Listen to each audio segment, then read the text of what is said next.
What's up guys, Farhan here. Welcome back to another ultimate review. This is the review of the Triumph Speed 400. Huge thanks to the official distributor for Triumph in Singapore, DD Lifestyles, for loaning me this bike for the review.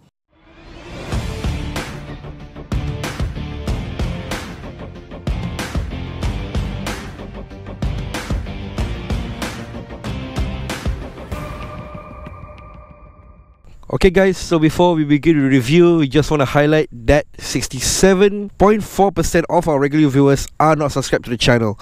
As you guys know, we've worked hard on these videos, day and night of planning, scripting, shooting and editing. So I humbly ask you guys to simply support us by subscribing to the channel. Why? Because this will trigger the YouTube algorithm to push out the channel and these videos to a wider audience. Okay guys, welcome back to the city of Medini. Of course, probably the best place to test out a bike. And here I have with me is a Triumph Speed 400. So this is Triumph's return to manufacturing a Class 2A, or in this case a sub 400cc motorcycle in over 40 years. Wow. Namely the Speed 400 and the Scrambler 400X. So we're just gonna refer to them as the 400 series. And obviously Triumph made the 400 series to compete with Royal Enfield and Honda's classic throwbacks such as the classic 350, Hunter 350, Highness 350 among others. And being the British brand that it is, they simply cannot let some other manufacturer build these classic British twins inspired machines. But despite its actually so-called Britishness, the bike's actually built in collaboration with Bajaj Auto. They're also manufactured by them in India. In fact, the Indian media themselves, they got first crack at it and the preview of it in their home country. However, despite being built by Bajaj Auto, which famously manufactures KTM bikes, of course, none of the 400 series uses other components from other bikes. And in fact, everything on here, the engine, the chassis and everything, designed in England and probably with some input from Bajaj themselves. Everything on here is meant for the Speed 400 or the 400 series in this case. Okay, so enough talking, man. Let's get on the bike. So with a weight of 170 kg, the bike is very light. I think really helps with the maneuverability and handling. And the thing that I cannot get enough of, and I have to praise it highly, is the Speed 400's handling is very, very good. When I'm coasting into a corner or leaning into it, you can do it aggressively, you can do it very fast, and you can take in the corner as low as you can. We got a 13-litre fuel tank with a range of 3.5 litres per 100 kilometers, projected range of 387 kilometers. Okay, so let's start the bike. Whew. Not bad, it has a very throaty exhaust note, and I think they tune it in such a way whereby it sounds deep, it sounds muscular. Okay, so first impressions wise, the Speed 400 I think is really suited for city streets. The gear ratio, I find myself pushing up the gears very quickly at low speeds, and the tachometer will actually blink and prompt you to change the gear. So even if you have to stay, or even if you have to tarik or pull the gear, it doesn't make sense. So just push up lah.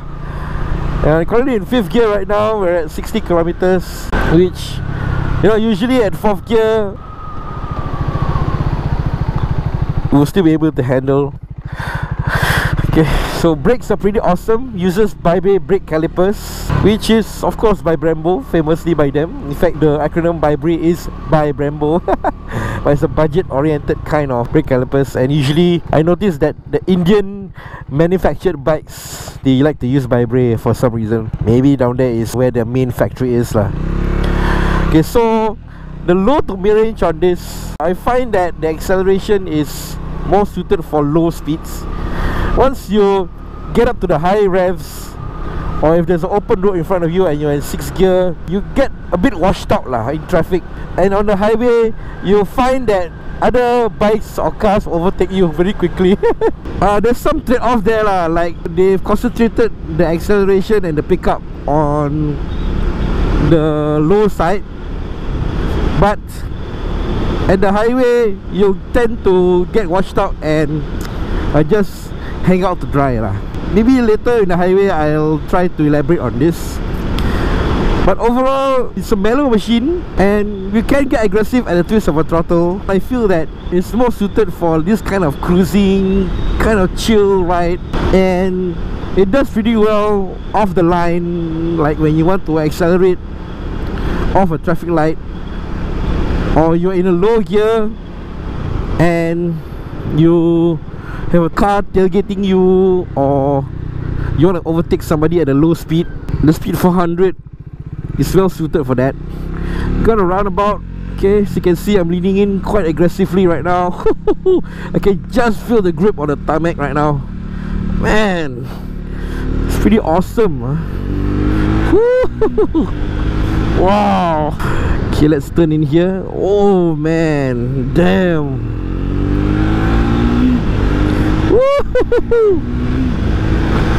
Wow, having a lot of fun.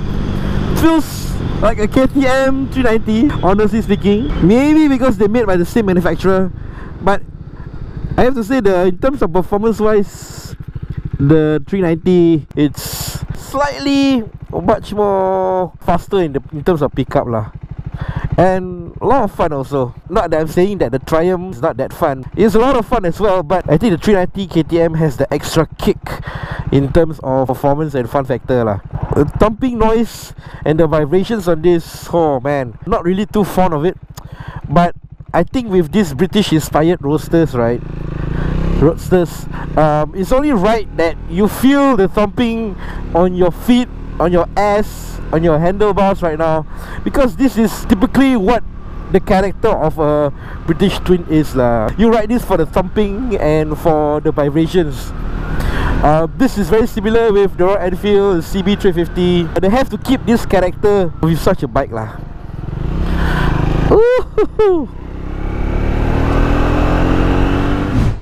First introduced in late 2023, the Triumph Street 400 is a standard motorcycle targeted for developing markets and new riders. Manufactured in India by Bajaj Auto and Triumph's overseas factories in Thailand and Brazil, this throwback-inspired British roadster is targeted for the mass market in every corner of the globe. With its timeless styling, but yet modern features, the Street 400 doesn't compromise on quality and performance despite its below £5,000 price tag. The newly designed TR series engine is a 398cc, liquid-cooled, single-cylinder, 4-valve DOHC with electronic fuel injection and a 6-speed manual transmission. Okay guys, so before we get started with the static review, just want to highlight that the Speed 400 actually has a sister machine, the Scrambler 400X, which is more of an off-road focused machine. The Street 400 is more of a road focused bike. Both bikes share the same chassis, same engine, some of the major components as well, but there's some slight differences to them lah. Right guys, so as usual, guys, start off with the riding posture. Okay, so sitting on this bike right now, as you can see, very comfortable, very upright riding position. The handlebar isn't too wide, neither is it too small or narrow. Perfectly in reach for me. I find it very comfortable. My arms aren't too stretched out, neither are they squeezed in. Also my legs very comfortable, even though I'm bent quite a bit. And riding for quite a while with this bike, my bum doesn't ache at all, and it's a pretty comfortable and nice ride for me lah. I'm 165, and as you can see, I'm not tiptoeing quite a bit. I think Vulcan Challenge riders wouldn't have any issues, given that this bike is marketed for developing markets, especially here in Asia, where us riders, we tend to be a bit shorter than the Western countries. I think they specifically made this bike to cater to us Asians, of course. With a weight of 170 kg, easy to push the bike and straddle with my legs as well. Perfectly comfortable for me. Okay guys, so up next we're gonna talk about the design, and obviously being in Triumph's modern classic lineup, the Speed 400 obviously mimics its bigger CC cousins, such as the Triumph Speed Twin 900 and 1200. The Speed 400 is kind of like a baby version of it. From its headlamp bowl to the candy-shaped tank, the retro-inspired machine has a roadster and custom look to it. Bar and mirrors add to the custom look. Its engine design matches the rest of its bigger CC cousins, despite it being a single cylinder. I also like that the 13-litre candy-shaped fuel tank, its gas cap is offside to the right. and features a retro-inspired gas cap as well. And not only that, when you open it, it's still attached to the bike even though it's open, unlike most other retro bikes, you know, where the gas cap is removable completely so that you won't lose sight of it when you're pumping your fuel. And not to forget, the key cover for the gas cap matches the retro aesthetics as well. It has a contemporary and somewhat modern and dated design. At the same time, it's not too futuristic, neither is it too retro. Probably the most unique thing that you can see on this bike is the fact that the chain drive is actually on the right side, just beneath the exhaust. It's a unique design trait of the Speed Twins, I might add. Glad it's carried over to the 400, however it's missing the dual rear shocks of the Speed Twins. They've gone with a rear monoshock for the 400 instead. And I also love the fact that the 43mm upside down big piston forks are finished in gold, and it adds a premium touch to it. Up next, we come to the handlebar controls and gauge cluster. So before that, I want to mention something about the mirrors. You got bar end mirrors, which adds to this custom look of the Speed 400, and also that the fact that the mirrors are round adds to the retro aesthetics. In my opinion, really matches the Speed 400's design and personality. So we got the handlebar right here, finished in silver, and it's also, there's this texture on it, which adds a nice retro touch to it. We got the Triumph logo on the bar clamp over here. Handlebar controls, fairly basic, very straightforward, and of course, being inspired by Triumph bikes. I mean, this is a Triumph after all. They match the rest of the Triumph series as well, especially with the scroll and select button, this eye thing on the left handlebar controls. Okay, so to the left over here, we got the high beam, low beam, and flashing button all combined into one. At the front over here, we got the scroll and select button, dip beam and daytime running light switch, signal indicators, horn, and to the left over here, we got the kill switch, hazards, and starter. Pretty straightforward, pretty basic.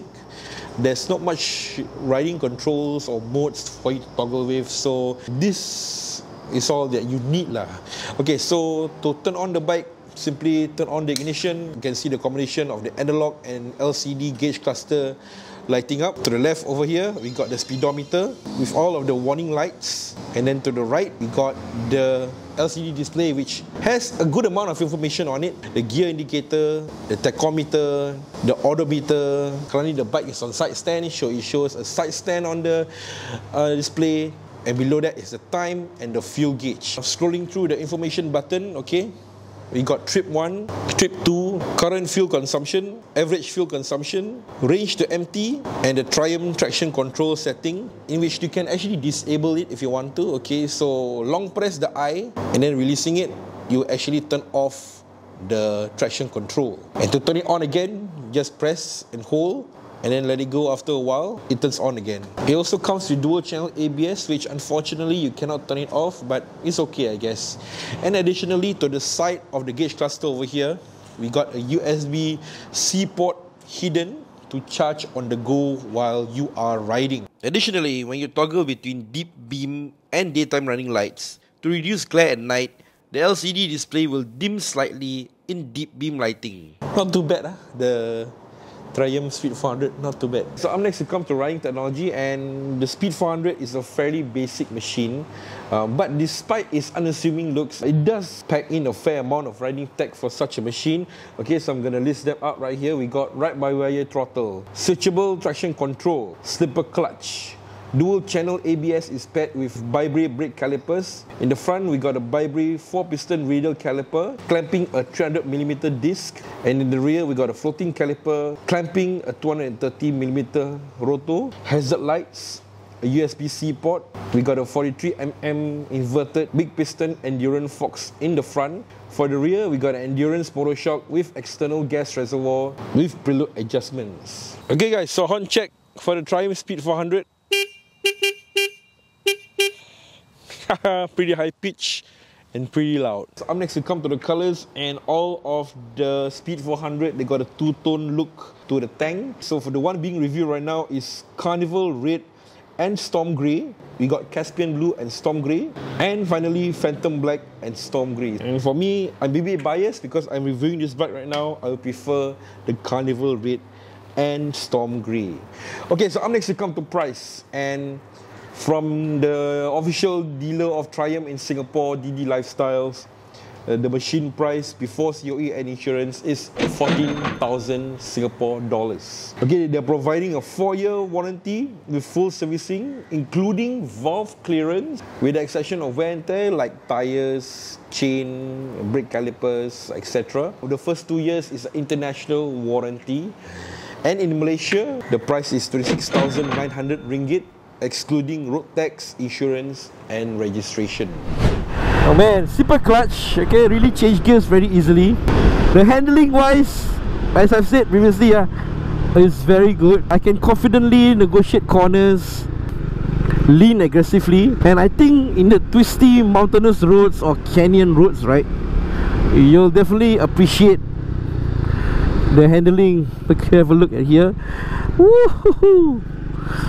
Wow, I can do a pylon silo perfectly easily, and I just feel the grip on the tires right now. It's really awesome. Look at this, you got a twisty road ahead. Woohoo! Oh man, guys, it's awesome, sir. Handling is really tip top. I really applaud Speed 400's handling.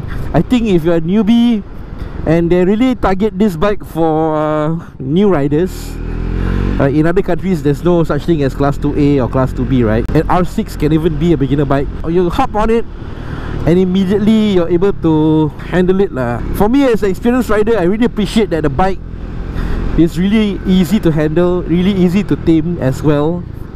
It's not too overpowering. As I've said, it's kind of mellow from the get-go, and with a twist of a throttle, you can get pretty aggressive with it lah. Woo, man, loving the bike so far. The fun factor is definitely there lah, I feel. It's just that, you know, being a cruiser or roadster inspired kind of bike, a street bike, I think they have to make some compromise as compared to a sports or a street fighter. But if you pair this up with, for example, a Royal Enfield or CB350, I feel that the Speed 400 is the one that is better like, in terms of performance, in terms of handling. And that's what the Speed 400 strives to do, you know. It's meant to compete with those sort of classes of bikes. And especially, you know, in recent years, there's a lot of this classic retro inspired roadsters, British roadsters roadsters, Kenny Rogers roadsters that dominated by Royal Enfield. And they have come out with a lot of models like the Classic 350, the Hunter 350, the Meteor, and even Honda wants to slice at the pie, especially India. I feel that it's only right that a British manufacturer like Triumph manufactures these things, because it's in the name itself, British twin, British roadster. So it's only right that a British manufacturer actually manufactures this kind of bikes lah. And I think this is going to prove very, very lucrative for Triumph, because in its heart, you know, it's a British brand. There's this legacy and heritage that comes with the brand, and the lifestyle also being associated with the Speed Twins in terms of the general design and even the way this bike is being marketed. It just feels right lah that Triumph has such a bike lah, even though Bajaj had a role in the development of the Speed 400. But nowadays, truth be told, to make a vehicle, you need to have another manufacturer involved lah. Like the Toyota Supra, for example. People were not happy that Toyota collaborated with BMW on that front. I don't know why people are getting pissed over that. BMW is a good brand and they're known for manufacturing these luxury cars, right? And what people fail to realize is both the Z4 and the Toyota Supra, they are both a co-development with BMW and Toyota. The chassis, the platform, only the bodywork is different. And these days, you cannot make a bike without another manufacturer's involvement. Like this we have seen with KTM. Harley Davidson recently got on the bandwagon with QJ Moto. They've been coming out with Harley bikes from China. And is it a true Triumph? Of course it is. Even though, you know, it's probably maybe made by Bajaj, or maybe this one is made in Thailand, for example. It bears the Triumph nameplate, and you can see from the build quality of it, it's a proper Triumph. It feels like a proper Triumph. It doesn't feel like a Duke. It doesn't feel like a Bajaj. And if you have ridden other Triumph bikes before, I can attest to that this bike being a true triumph. So it's just the way it is. Vehicles are being manufactured nowadays. Everything is all in collaboration. Everything itself is being outsourced to developing markets. And on top of it being manufactured by Bajaj in India, they also manufactured in Triumph's own factories in Brazil, in Thailand. It doesn't lose its Britishness just because it's being manufactured in another country, right? Okay, so we're in the highway now, 6th gear already. Once again, because the pickup is more concentrated on the low end, on the top end, I feel as if it's a bit sluggish. But I don't think that you'd bring this bike on the highway. And I think for highways in Malaysia, where wide open, there's not much vehicles around you, you tend to feel as if this bike is a bit sluggish on the highway. But in Singapore, where the highway, our expressways are kind of like full of vehicles and slow vehicles at the left lane, I think it's okay. But you know, it still gets the job done. You can go above 110 on this, but it does take a while. Not that I say that it cannot lah. Oh, the tachometer is going crazy right now. But still it maintains speed very well. Highway speed, I feel no issue lah. And of course you're feeling the full force of the wind in front of you. No fly screen, no windshield.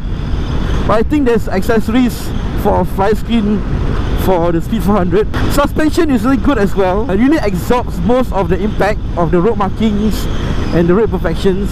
The rear is also preload adjustable, so you can adjust for when you're riding with pillion or, you know, your weight. Overall, I feel that the Speed 400 is an awesome bike. Pretty decent on the highway, but even better on the streets. Okay, one more time, let's try to...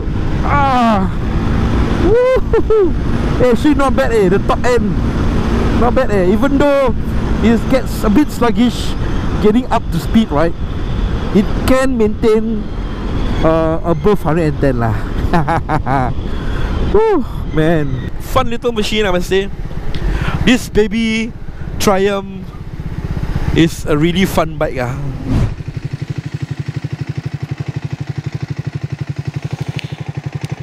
Okay guys, so overall I had like 1 week with the Triumph Speed 400, and I have to say it's a really fun machine to ride. Pretty punchy acceleration from the get-go, light and agile handling, something nice to cruise in, no frills, fuss free, and finally premium and quality finishing from a Continental brand, of course. For a Class 2A British roadster at this price point, you'll get more than what you bargained for. In its heart, it's a proper Triumph motorcycle, and in an ever-evolving world, with the emergence of developing markets having all the cards, having such a bike with the Triumph badge is warranted, even if it means collaborating with an Indian company. With the history and lifestyle attached to such a brand and bike, it's only right that a true British manufacturer upholds its own legacy. And if you're into such a lifestyle and appreciate their heritage, the Speed 400 is a perfect companion for our Class 2A riders.